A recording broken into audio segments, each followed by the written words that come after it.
మోకాళ్ళ మరియు నడుము నొప్పులకు చిన్న ఇంజెక్షన్ ద్వారా పరిష్కారం. డాక్టర్ ప్రకాష్ గుడిపూడి, 18 సంవత్సరాల అనుభవం. సంప్రదించండి. Elite spine and pain management centre, Manikonda, Hyderabad.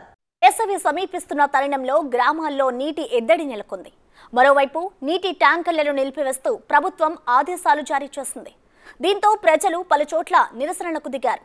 ప్రకాశం జిల్లా పుల్లల చెరువు మండల కేంద్రంలో మహిళలు రోడ్డెక్కారు. ఖాళీ బిందెలతో నిరసన తెలిపారు. రోడ్డుపై బైఠాయించి నిరసన తెలిపారు. వీరికి టీడీపీ, సిపిఎం నేతలు మద్దతు పలికారు. తమ మండలంలో నీటి కొరత ఎక్కువగా ఉందని మహిళలు ఆవేదన వ్యక్తం చేశారు. 2 రోజుల్లో నీటి సమస్య పరిష్కరించకపోతే ప్రభుత్వ కార్యాలయాలను ముట్టడిస్తామని నేతలు, మహిళలు హెచ్చరించారు. అన్ని కార్యకర్తలు అందరూ ఉన్నారు, గ్రామ ప్రజలు ఉన్నారు, అన్ని పార్టీల ప్రజలు ఉన్నారు. ఊర్లో తిరిగే నాయకులైనా తక్షణమే స్పందించి ఎవరు సాధ్యమైనంత వరకు నీళ్లు సరఫరా చేయాల్సిన అవసరం ఉందని చెప్పేసి నేను తెలియజేస్తా ఉన్నాం. ఒకటే చెప్తున్నాం, రేపు పునరుద్ధరించకపోతే సోమవారంలో